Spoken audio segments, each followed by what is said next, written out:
El sintoísmo. La pregunta principal que podemos hacernos al hablar del sintoísmo, teniendo muy en cuenta la finalidad última de el camino que estamos siguiendo, que es un camino de reflexión sobre la clasificación de religiones. La pregunta sería, ¿dónde ubicar al sintoísmo? El sintoísmo generalmente es tenido como la religión nacional del Japón. Es decir, que entraría perfectamente dentro de la categoría de religiones nacionales. De hecho, sería una de las tres principales religiones nacionales que perduran en la actualidad, siendo la más estudiada, la más conocida, el judaísmo, aunque con un número de fieles inferior al sintoísmo. El judaísmo estaría en un número de fieles entre 13 millones, subiendo, según los criterios, si nos basamos en criterios de etnicidad o nos basamos en criterios de cumplimiento religioso, podríamos llegar, en el caso de solo etnicidad, a los 17 millones. En cumplimiento religioso bajaría pues quizá hacia los 13 o quizá un poco menos. Estaría el sintoísmo, que tiene una peculiaridad muy interesante desde el punto de vista demográfico o de estadística de cultores, de seguidores, y es que en Japón hay una tendencia a la doble adscripción, a que la gente se sienta tanto seguidores del Shinto, tanto seguidores de la forma tradicional religiosa del Japón, como del budismo, lo cual se manifiesta en que, por una parte, siguen rituales del Shinto, visita a grandes templos como los templos de Ise, etcétera, cumplimiento de ritos de paso, por ejemplo, los ritos de paso en relación con el nacimiento, los ritos de paso en relación con los distintos momentos de la vida, los distintos grandes momentos de la vida. Quizá deberíamos de sacar de ahí el último rito de paso, el rito de paso de la muerte, que en muchos casos se prefiere la parafernalia simbólica e ideológica que ofrece el budismo. El otro elemento sería el budismo. Se sienten seguidores del Shinto, seguidores del budismo, de tal modo que algunas estadísticas ofrecen varias decenas de millones de japoneses más de los que realmente hay, porque algunos, ante la pregunta de cuál es la religión con la que se identifica, contestan con las dos. Contestan que se identifican tanto con el Shinto como con el budismo, es decir, que son budistas y son seguidores del sintoísmo a la vez. Eso es un primer elemento a tener en cuenta a la hora de, en este planteamiento clasificatorio, ubicar el Shinto, ubicar el sintoísmo. ¿Por qué? Pues porque el sintoísmo tiene unas características nacionales que a veces se dan por supuestas en la identificación religiosa. Se dan por supuestas, es decir, si eres japonés, te sientes conectado con los rituales ancestrales del sintoísmo. Primer paso, este sería. El segundo paso es que hay una, como ahora veremos con un poco más de detalle, una enorme y con fluctuaciones a lo largo de la historia, pero una enorme influencia del modelo imperial en torno a la casa, al clan Yamato, a la casa imperial Yamato, que ha generado toda una ideologización en torno a los emperadores, a la dinastía de los emperadores.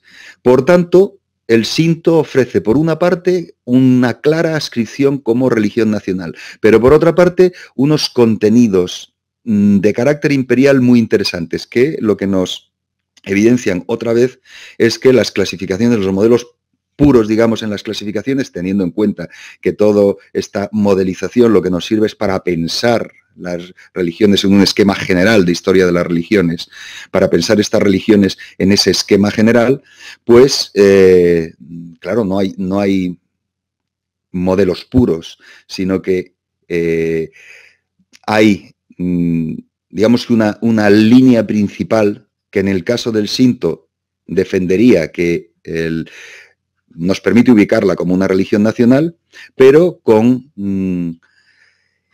elementos que nos permiten también evidenciar la influencia de los modelos imperiales.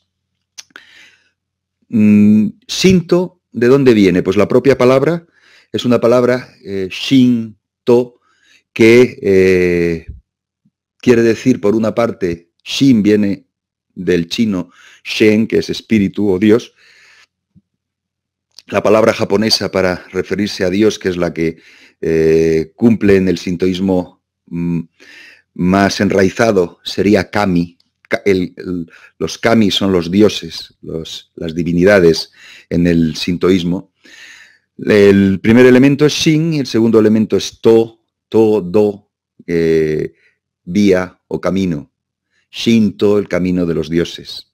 De ahí la caracterización del sintoísmo como una religión centrada en el culto a toda una enorme cantidad de divinidades. Tanto es así que algunos estudiosos han conectado el Shinto, los dioses del Shinto y las caracterizaciones de ese mundo de dioses que te ayudan a viajar, que te permiten pasar de un lugar a otro, dioses de las encrucijadas, dioses de las puertas, dioses del momento en el que un niño empieza a dejar de mamar y empieza a comer comida sólida, etcétera. Todo eso lo han relacionado, por ejemplo, Pierre Lévesque lo relacionó con el politeísmo romano y encontró unas similitudes que evidentemente no son similitudes de relación entre unos y otros, cuanto de cumplimiento de unas funciones parecidas que a veces también las encontramos en el hinduismo. En el hinduismo hay toda una serie de ceremonias que marcan el paso y que, por ejemplo, dejan en evidencia momentos excepcionales dentro de, por ejemplo, la vida de un niño, como cuando se le impone el nombre, como cuando empieza a comer comida sólida por primera vez y hay que hacer un ritual en relación con ese momento. Es decir, son momentos especiales dentro de la vida, momentos de, podríamos llamar, paso, momentos en que se marca una frontera, un limen, momentos liminales que se evacúan socialmente por medio de rituales.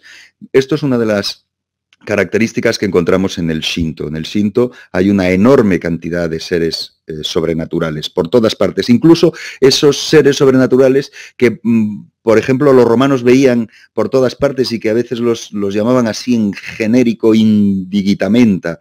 Pues aquí, en el mundo del Shinto, hay seres de este tipo por todas partes, kami, protectores de lugares, protectores de acciones determinadas. Por ejemplo, la acción artesanal tiene una protección o se puede solicitar la protección de un kami determinado, kamis de tus familia, kamis personales, etcétera, y todo ese mundo. Entonces, pues la palabra lo evidencia, Shinto, la vía de los dioses. ¿Frente a qué? Pues es un término que fue creado en el siglo VI cuando penetra de un modo duradero una religión que también veremos más adelante y que es una religión panasiática en este momento, en el siglo VI de la era, panasiática ya, llega el budismo a Japón, lo que llaman la vía del Buda, Butsudo, lo mismo que Shinto es la vía de los dioses, de los kami, Butsudo es la vía de Butsu, que es el Buda, ¿no? Butsu, el Buda, la vía del Buda. El budismo se introduce en Japón en el siglo VI, 538-552, en la corte imperial, y a partir de ahí tiene una influencia enorme en la sociedad del Japón. Entonces, y a partir de ese momento, budismo y sintoísmo confluyen y se entremezclan y se complementan y se sincretizan realmente. Hay momentos en los cuales hay reivindicaciones de un Shinto más puro, para enfrentar, en algunos casos, a la internacionalización a la que tiende quizá el budismo, o para enfrentar también a los poderosísimos, que fueron en algunos momentos poderosísimos monasterios budistas que tenían un poder que superaba ampliamente lo religioso para permear completamente en la política, en la economía, etc. Entonces, a veces las reivindicaciones que encontraremos respecto del Shinto son unas reivindicaciones que se construyen a lo mejor desde una vuelta, un intento de vuelta a unos orígenes puros antes de la llegada del budismo, pero por otra parte también pueden estar reflejando los intentos de construir una reivindicación, sobre todo en momentos del shogunado, reivindicación del papel del emperador como cabeza del Shinto, como personaje fundamental dentro de las narraciones, las leyendas, los mitos del Shinto, los mitos relativos a la soberanía del Shinto, frente al budismo que podía estar permitiendo la preeminencia del shogunado frente al emperador. Entonces, bueno, tenemos esas relaciones entre uno y otro que son complementarias por una parte, pero adversativas en algunos casos, también utilizadas por unos y otros. El Shinto, ¿qué características tiene? Pues la primera, tal y como la vemos, es una tendencia durante muchos momentos y contextos al sincretismo con el budismo. En algunas ocasiones los kami, los dioses, son asociados o asimilados a los seres que en el budismo mahayana se desarrolla enormemente, esto que podríamos llamar entre comillas. Lo que pasa es que para hablar de teología en el budismo es complicado, pero entre comillas, en el budismo mahayana, unas teologías que empiezan a elucubrar sobre budas y bodhisattvas, sobre seres que en un análisis de historia de las religiones veríamos como seres sobrenaturales, con poderes sobrenaturales extraordinarios. Entonces, esos budas y bodhisattvas, pues en el caso japonés, en ocasiones se sincretizan con los kami asimilados a bodhisattvas, a los cuales se da culto. Por tanto, aparecían figuras de budas y de bodhisattvas en los templos del Shinto.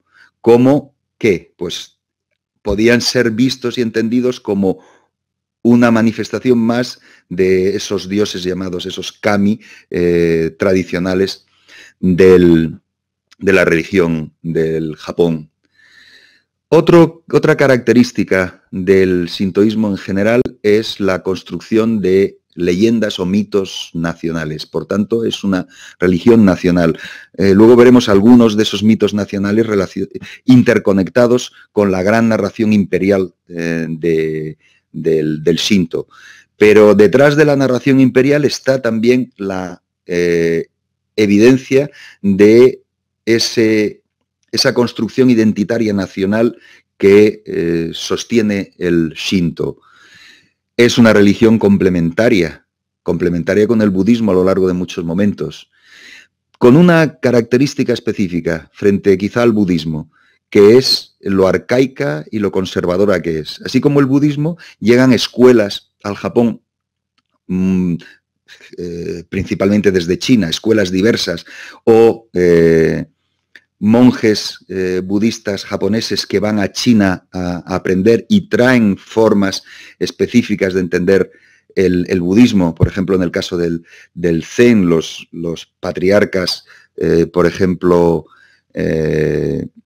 Dogen, el patriarca Dogen, el patriarca del Zen Soto en Japón, que va a China y trae de China esa forma Chan que será la escuela Soto del Zen.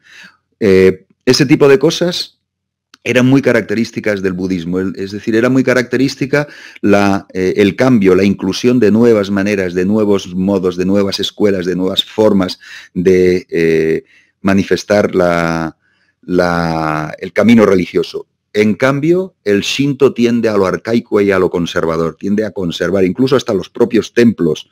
Se reconstruyen cada 30 años, pero se reconstruyen igual, sin cambios, o casi sin cambio, por lo menos, mejor dicho.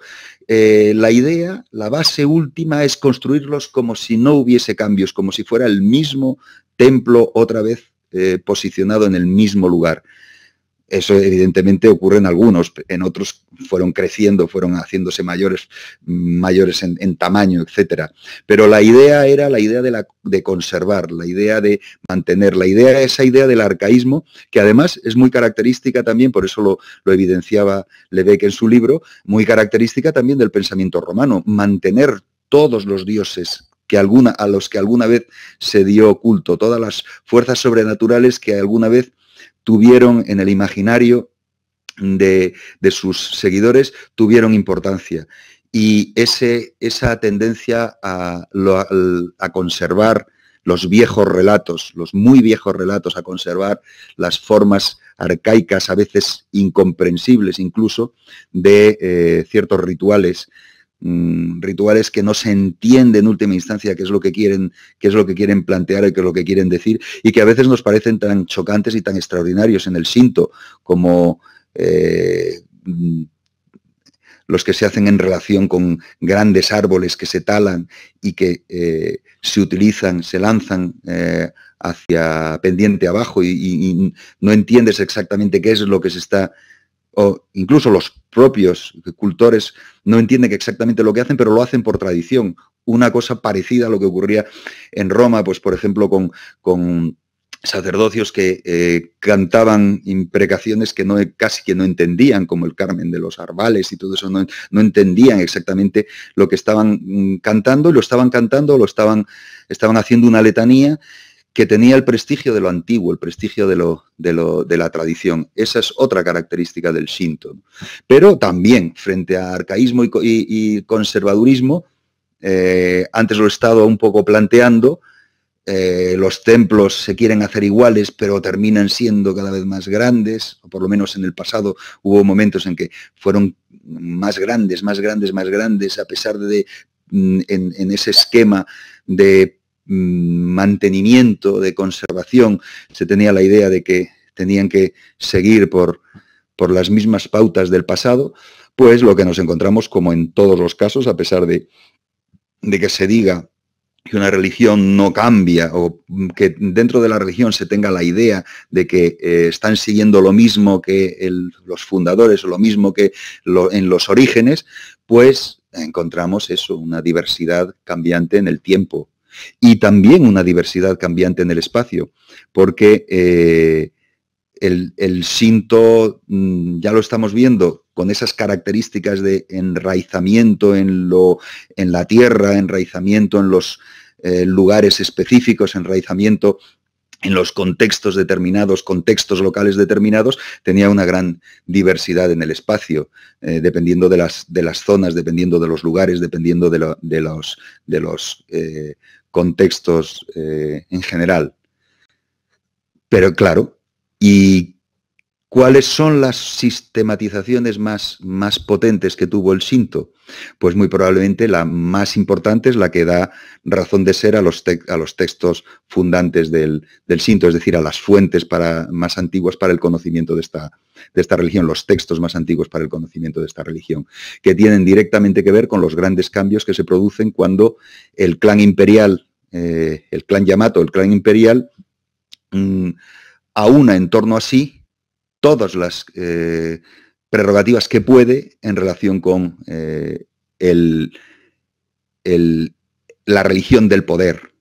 Y a su vez, para hacer eso, le da a unos relatos una importancia desmedida respecto a los otros que pudieran ser de otras zonas. Es decir, los relatos del clan Yamato, los relatos de la tierra de Yamato, se convierten en los relatos nacionales, frente a otros que podían estar, tener esa misma, en origen, esa misma fuerza en otras zonas. Y hay una preeminencia del clan Yamato y una preeminencia de la forma de entender el Shinto del clan Yamato que determina una sistematización que evidentemente es un cambio en el Shinto. ¿Cuáles son esos relatos? Pues los más importantes sin duda es Kojiki y Nihon Shoki.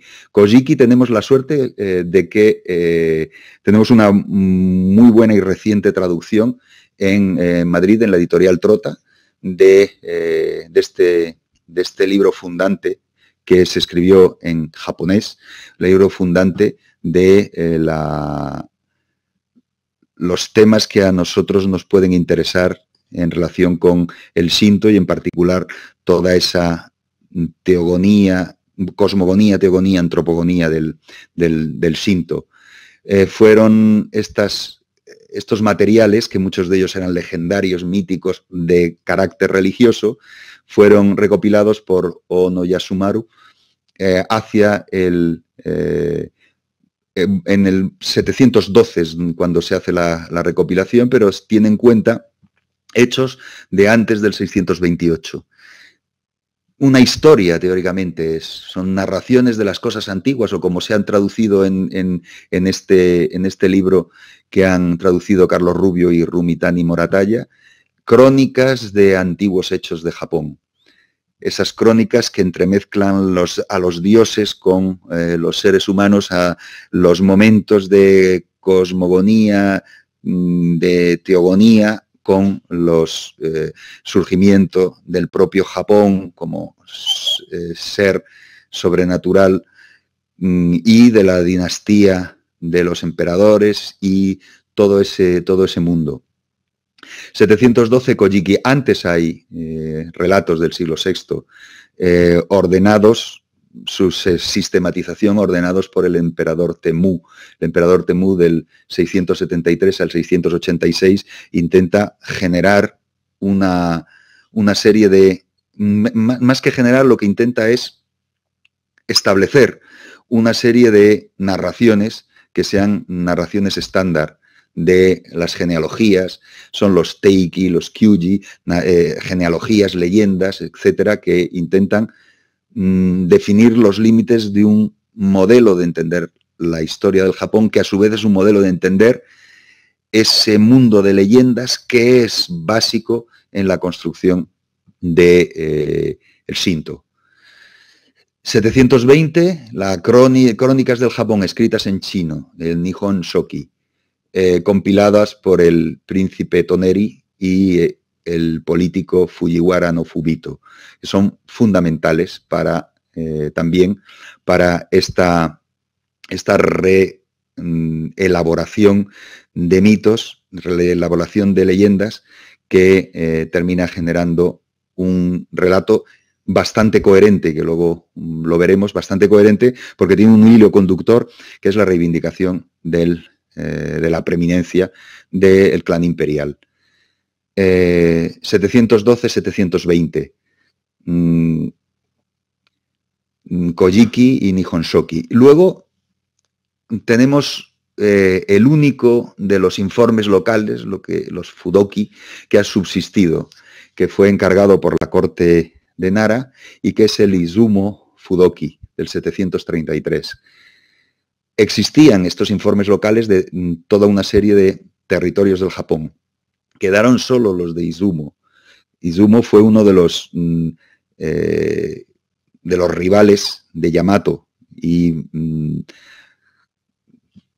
sus narraciones son narraciones con otras líneas, aunque las bases estén más o menos comunes, otras líneas de dioses y otras líneas de significados que, claro, luego terminaron sometidos a la línea principal, que es la de Yamato. Luego hay toda una serie de otros relatos que son poemas, que son reglamentos, por ejemplo, del 927, Engi Shiki, los reglamentos de la era de Engi, con muchas indicaciones sobre el Shinto y cómo el Shinto se manifestaba por medio de acciones específicas. Volvemos otra vez al tema de los kami, que es un elemento fundamental. La teología es un elemento fundamental en una religión que se llama Shinto, vía de los dioses o vía de los kami. Fundamental los kami. ¿Qué kami? ¿Cómo podemos clasificarlos? Tan difícil es clasificarlos, puesto que hay kami por todas partes. O casi todo es kami, casi todo puede, mejor dicho, casi todo puede ser imaginado como kami, y si es imaginado como kami, puede dársele culto en esa condición, en la condición de reconocerlo como un ser sobrenatural. Entonces, los árboles, especialmente los grandes árboles con especificidades, con formas especiales, mora en ellos, o se imagina que mora en ellos un kami que les da su razón, los protege, los hace gobernar sobre otros que hay alrededor de ellos, es decir, que les da una especificidad. También ciertos animales especialmente notables por sus características, se piensa que en ellos mora un poderoso kami, pero también en los lagos, en las montañas, en los ríos, en la luna, bueno, ahora lo veremos, luna, sol, todo eso. Hay poderosísimos dioses que lo simbolizan o lo manifiestan. Son luna, sol, o sol. Sol, por ejemplo, la Sol, que es la diosa Amaterasu, que es una diosa fundamental, ahora lo veremos en la construcción del modelo del Shinto imperial del clan Yamato. Los campos de labor. Por tanto, cuando realizas una labor en un campo determinado, agradeces al kami de ese campo que te sea favorable. Agradeces la cosecha también. Y lo mismo en tantos otros ámbitos. Esos kami de lo natural que a su vez permean con kami de lo humano, porque también lo mismo que hay un kami de un campo de labor determinado, puede haber un kami de un aula determinada en la cual se hace ciertas cosas, se transmiten ciertas cosas, saber, por ejemplo. Se agradece al kami del aula que abra la mente de los profesores a la hora de explicar y abra la mente de los estudiantes a la hora de comprender. ¿Y cómo se hace? Por medio de un pequeño ritual. Ese tipo de actuaciones son muy comunes en el Shinto. Otra clasificación dentro de los kami podríamos detectar la de los clanes, lo que se llaman los ujigami, los kami de los clanes, de los dioses protectores de los grupos parentales, los uji, que eran muy fuertes, pero que terminaron subsumiéndose en el gran relato Yamato, en la sistematización y politización de la ideología del Shinto, de la teología del Shinto que realizó Yamato. Kami individuales de seres humanos particularmente excepcionales, incluso de los propios emperadores, y se construye un culto político, de ahí esa mezcla entre lo nacional y lo imperial que podemos llegar a encontrar en estas narraciones del Yamato que ahora veremos, y que son muy interesantes porque antes hemos planteado que el budismo tendía a traer cosas de China, traer modelos, traer vías diferentes, traer nuevas formas, y que el Shinto tendía a lo arcaico y lo tradicional, pero evidentemente toda esta sistematización imperial encuentra su ubicación ideológica claramente también en China y en el modelo imperial chino y en el modelo imperial que sistematizaron y organizaron de un modo muy particular los confucianistas. Lo curioso es que sí se intentó en algunos casos, y por ejemplo lo hicieron algunos en el shogunado, algunos shogunes intentaron introducir el modelo confuciano en Japón y no funcionó. No funcionó ese modelo confuciano, que es una sistematización letrada de la ideología imperial. No funcionó en el caso, no cuajó en el caso japonés. Dioses de la fecundidad, los Saenokami, los dioses fálicos a los cuales se hacen rituales, todo ese mundo de una sobrepoblación de seres sobrenaturales, sobrepoblación de kami, que marca un politeísmo extraordinario y que marca además en algunos casos enormes diferencias entre lugares, porque el kami está en algunos casos concretamente enraizado en un territorio, concretamente enraizado en un lugar, en una surgencia, por ejemplo, de agua, en un bosque determinado, así funciona. Sobre todo este esquema, volvimos a insistir, se produce la politización. La politización a partir del siglo VII por medio de la Oficina Imperial de los Kami, una especie de ministerio de los cultos que había en el modelo político del Japón de ese entonces.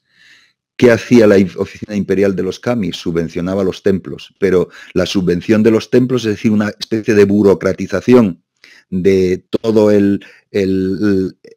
toda la organización del Shinto, lo hacía, esa burocratización la hacía exigiendo o tendiendo a que se incluyan todos esos dioses en una gran síntesis imperial, jerarquizándolos. Lo que eran dioses locales se jerarquizan dentro de una gran síntesis en que la base fundamental la pone los deseos de la ideología imperial y que coloca por encima de todos, en el caso del Shinto, a partir de estos momentos, a Amaterasu como la diosa Sol, Amaterasu como la diosa clave, la diosa protectora, símbolo fundamental del Japón. Y todo eso se construye a partir de una politización de los relatos legendarios. Y esos relatos legendarios ahondan en la defensa del carácter divino, del carácter de descendiente de la diosa Amaterasu, de los emperadores. Y por tanto son una potentísima clave ideológica para el control imperial. Lo interesante es que a partir de cierto momento los emperadores, con el gran desarrollo del shogunado, los emperadores pierden el poder político y quedan en cierto modo relegados a los valores religiosos o cultuales, pero pervive toda esa ideologización en relación con el carácter divino de los emperadores. Carácter divino que se construye no como en el caso chino, en que había una base que es el mandato del cielo. En el caso chino, el mandato del cielo determinaba que unos emperadores pudiesen ser sustituidos por otros cuando no cumplían adecuadamente el mandato del cielo, dado que el cielo estaba en una posición de superioridad respecto del emperador. En cambio, ese relato no se asimila en el caso japonés. En el caso japonés, construido desde las estructuras de lo familiar realmente, porque lo podríamos ver así, se plantea el concepto de Bansei Ikei, es decir, la línea de descendencia ininterrumpida de los emperadores desde el origen, desde el primer antepasado, Ninigi, que descendió de los cielos, y con la diosa Amaterasu, una línea directa de descendencia, que justamente esa línea de descendencia se va construyendo y lo podemos ver ahora con esta sistematización de los relatos imperiales y de la descendencia divina de los emperadores japoneses. Surgen en este contexto las leyendas imperiales conectadas con la descendencia divina de los emperadores japoneses.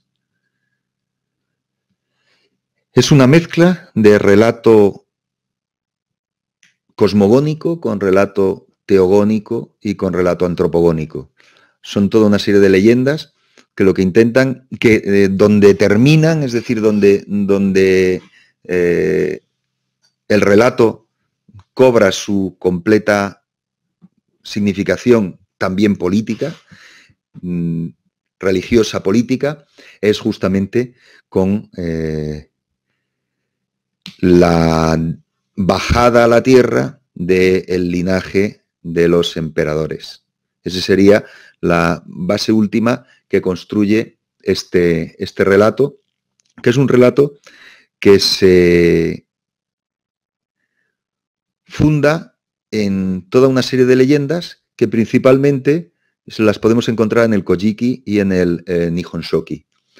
Partimos del caos original y de ahí surgen una primera generación de dioses supremos, seguida de otras generaciones hasta la séptima. La séptima es la generación en que encontramos a los dos esposos hermanos que son Izanagi, masculino, y Izanami, femenina. De ellos surge un elemento clave en toda esta mitología nacional, que es el propio Japón. El propio Japón surge de la unión de estos dos hermanos. Por tanto, lo que hasta este momento es una teogonía se transforma en un relato de bajada a la tierra, de modelado en la propia tierra de una realidad fundamental para el pensamiento del Shinto, que es la propia caracterización de la tierra del Japón. Japón surgen otra serie de dioses y hay un relato que en este caso es muy, muy interesante porque rememora a otros que aparecen en otros contextos culturales. El dios del fuego, Kagutsuchi, produce la combustión, la muerte de su madre, Izanami.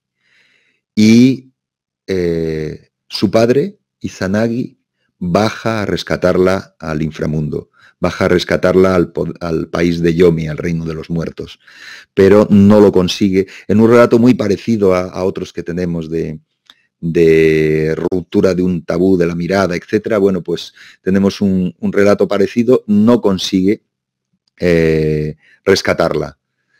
El siguiente paso que nos interesa, aún en mayor medida, aunque conectado en mayor medida por el relato de los mitos o las leyendas nacionales, además de esa bajada del Japón, lo que encontramos es un momento en el cual se enfrentan en un combate por la soberanía, que parece una de estos enfrentamientos, de estos combates que aparecen en tantas sociedades entre dioses para repartirse el mundo. Tenemos un combate entre el sol, bueno, la sol, o sea, Amaterasu, la diosa del sol que simboliza el cielo, Tsukiyomi, la diosa de la luna que simboliza la noche, y Susanoo, el dios del viento, el aire, que simboliza el mar y el océano también, o que más que simbolizar es el dios del océano. Hay un combate por la soberanía que ya podemos entender todo este proceso de transformación de leyendas que hemos estado adelantando. Todo ese proceso de transformación de leyendas en favor de un relato, de una narración, que en este caso es la narración Yamato, puesto que la divinidad principal de Yamato era Amaterasu, frente, por ejemplo, a Susanoo, que era divinidad principal en Izumo y en otros lugares. Entonces, Amaterasu vence a Susanoo. Amaterasu vence y se convierte en la gran diosa. Es la gran diosa del Japón. En cierto modo simboliza el propio Japón. Y el siguiente paso es una conexión, es una narración legendaria que conecta los grandes dioses, mejor dicho, la gran diosa Amaterasu, la gran diosa el del sol, con los seres humanos y especialmente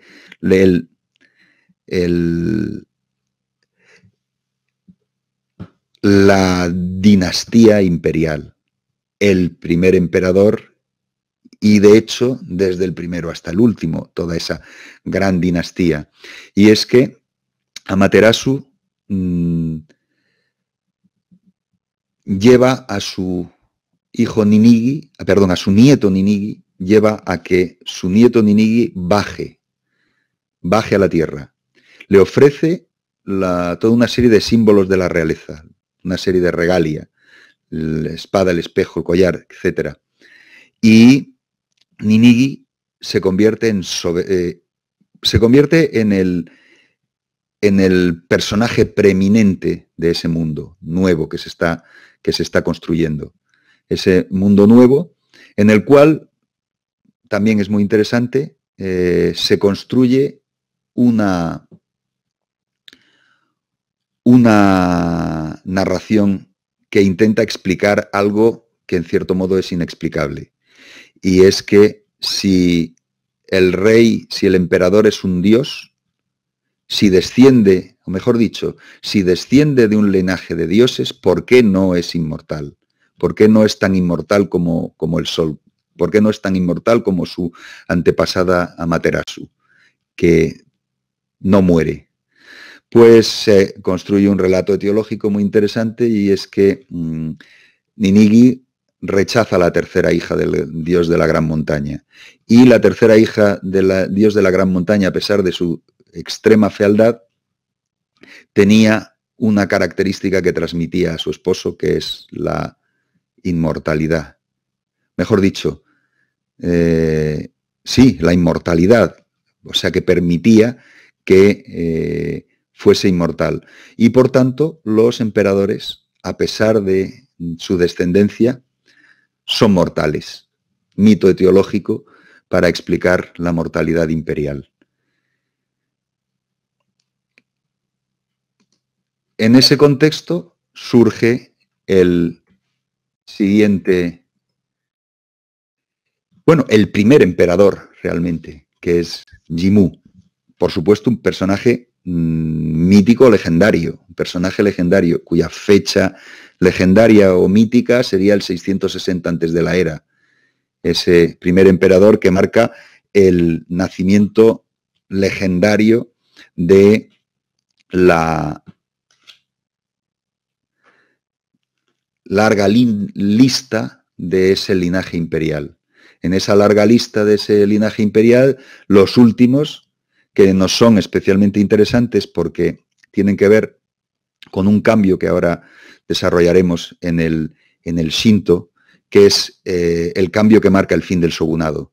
El descendiente número 122 será Mutsuhito, el llamado emperador Meiji, que dio nombre a la era Meiji, que fue la era del retorno del gobierno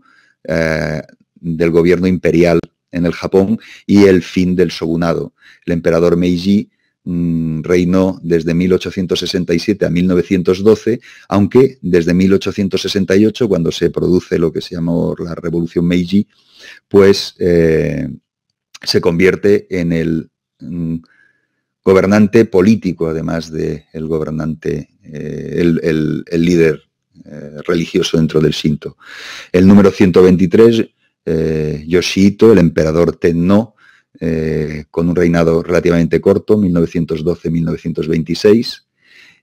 El otro emperador con un reinado muy largo, 1926-1989, que fue Hirohito, el emperador del imperialismo japonés, el emperador de la derrota de Japón, el emperador que habló por primera vez por radio, escucharon los japoneses la voz de un ser sobrenatural, como era el emperador Showa, el Hirohito Showa. Y luego tenemos el actual, el número 125, que es Akihito, cuyo término es en 2019, 1989-2019, por lo que se plantea que va a dejar el poder en el que será el 126 Naruhito. ¿Quiénes son todos estos? Pues la ideologización en relación con el Shinto imperial la tenemos quizá en una muestra totalmente paradigmática en lo que dice uno de los pensadores de la reivindicación de la preeminencia del emperador y de esa fuerza del linaje de los emperadores, que es Motoori Norinaga, que vivió entre 1730 y 1801, es decir, antes, desde luego, de la restauración Meiji, antes de ese gran cambio que se produce con el emperador Meiji, con Mutsuhito. ¿Qué es lo que dice? Plantea la diosa Amaterasu, tras haber dotado a su nieto Ninigi de los 3 tesoros sagrados, que son las regalias, los símbolos de la realeza, le proclamó soberano del Japón para todos los tiempos. Sus descendientes continuarán gobernándolo mientras duren el cielo y la tierra.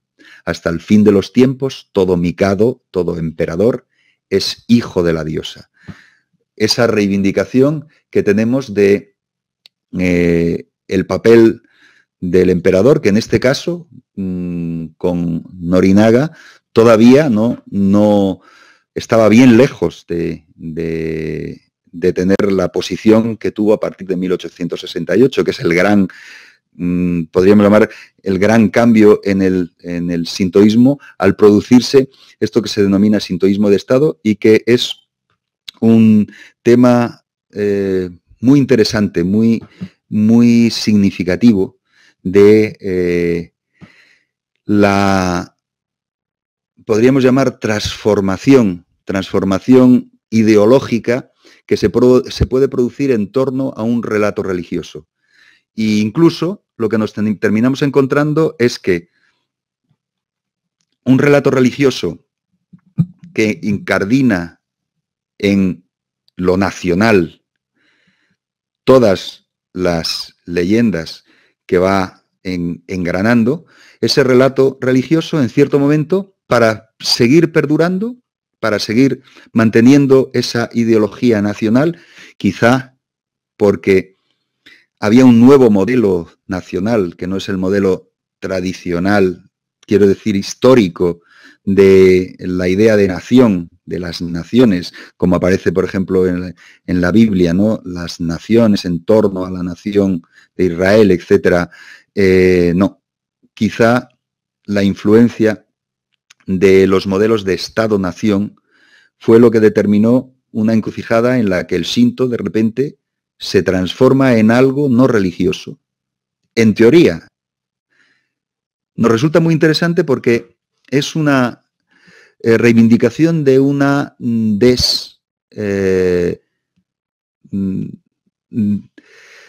desidentificación del Shinto como religión, o por lo menos de una forma de Shinto como religión.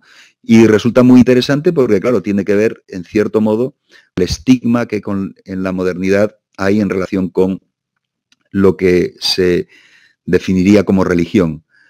Aquí optan por decir que no es religión. Tiene una serie de precursores este cambio que se produce a partir de 1868. Precursores de un Shinto tradicional que se intenta liberar del sincretismo budista. y que para liberarse del sincretismo budista, en este caso que vamos a ver, en el Shinto del Estado, lo que hace es nombrar al budismo como religión y nombrar a Shinto como si no fuese, no nombrar a Shinto como religión, ¿no? Esto lo conocemos desde el siglo XIV. Destaca muy particularmente el que hemos citado antes, Norinaga, y su ideologización en torno a, bueno, la insistencia directa en torno a la preeminencia sobrenatural del linaje imperial. No se pudo desarrollar este tipo de Shinto en la época shogunal, porque el papel del emperador estaba relegado a funciones de carácter cultural, no tenía funciones de carácter político, que esas funciones de carácter político estaban en las manos del shogun, del que era en realidad de facto el gobernante de Japón. Con el fin del shogunado estalla ese modelo y surge un tipo de sintoísmo que en realidad es una ideología nacional, que plantea la superioridad del pueblo japonés por razones míticas o razones teológicas. Las razones son teológicas, pero lo plantean no como un relato teológico, sino como un relato, podríamos llamarlo casi, no, directamente histórico. Y claro, esa superioridad del pueblo japonés determinó el imperialismo, determinó un ultranacionalismo de base religiosa, que potenciaba además la ideología imperial. ¿Y cómo lo hizo? ¿Por qué medio? Lo que hemos visto antes, la desidentificación del Shinto como religión. Se estima ideología nacional. Por tanto, se plantea que hay libertad de cultos, como se dice en la Constitución de 1889, que lo que intentaban es tener un sistema político homologable a los sistemas políticos occidentales. Entonces decían, hay libertad de cultos. ¿Cómo puede haber libertad de cultos cuando hay una religión de Estado? Pues sencillamente lo que hicieron, convertir el Jinja Shinto, el Shinto de los templos, en una propuesta que decían que no era religiosa. Y por tanto el Estado subvencionaba, controlaba, los sacerdotes eran funcionarios, los maestros enseñaban en las escuelas el Shinto, pero como ideología nacional, no como ideología religiosa, y por tanto podían decir que había libertad de cultos y que no había una preeminencia oficial de una propuesta sobre las demás. ¿Por qué? Porque habían convertido una propuesta, ese Shinto, centrado en los templos y en lo que y las ceremonias en relación con el templo, lo habían convertido en una ideología nacional. Una ideología nacional en la que el papel del emperador era importante, aunque el emperador tenía su propia forma religiosa, que era el Shinto de la Casa Imperial. Pero claro, en ese Shinto de la Casa Imperial terminaba planteando que el emperador era el gran padre de los japoneses, es decir, que copiaba la estructura parental para situar al emperador en una posición preeminente en todo este contexto. Todo esto es Shinto, todo esto es religión, pero no lo veían como religión, lo veían como otro tipo como ideología, podríamos plantearlo, como ideología nacional. Y lo que sí que eran tenidas como religión, como religiones en igualdad del resto de los cultos, el budismo, el cristianismo, etcétera, era lo que se llamaba el Shinto de los nuevos cultos, el Kyoga Shinto, con 13 agrupaciones que se habían convertido en una especie, podríamos llamar, de nuevas religiones basadas en el Shinto. Y eso sí que eran tenidos como religiones. En cambio, lo otro eran tenido como otra cosa, no religión. Es un elemento muy importante porque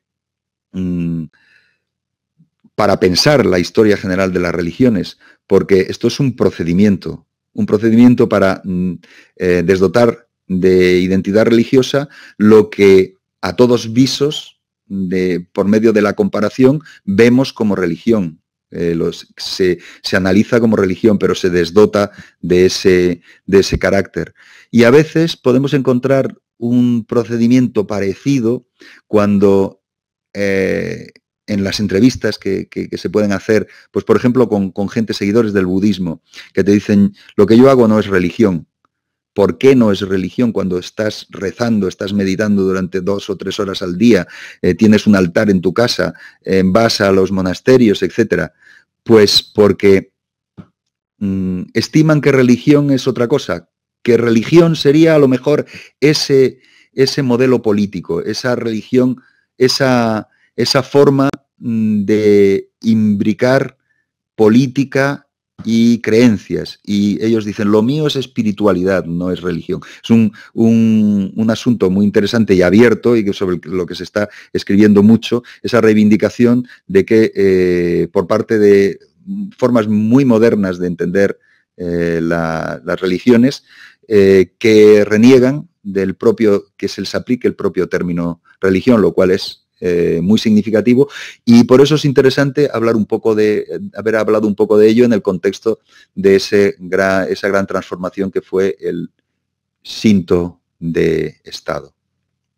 Y entonces, pues, nos queda solo 4 ideas sobre el Shinto más actual, desde la legislación del general MacArthur de 1946. Ya sí que hay una total libertad de cultos libres de la tutela estatal, y lo que nos encontramos en el Japón actual es una tendencia a la gran diversidad, a centenares de grupos en relación con el mundo del Shinto, centenares de grupos. En ocasiones tienen un mero barniz sintoísta y incluyen un fuerte sincretismo con otras propuestas religiosas varias. Y marca, pues, el gran desarrollo de lo que encontramos en el denominado como nuevas religiones o nuevas propuestas religiosas, en que la clave, el punto clave es muchas veces la sanación, las curaciones, y que marca, pues, un modelo de propuestas religiosas muy variadas que han caracterizado, de hecho han caracterizado al Japón desde el siglo XIX, pero que marcan una línea de comparación con cosas que han ocurrido en otros lugares muy posteriormente. El surgimiento de este tipo de grupos ha ocurrido muy posteriormente, y es un fenómeno religioso muy importante, comparable con lo que se desarrolla enormemente en Estados Unidos y en otros lugares, y que puede ser una línea de futuro de las religiones.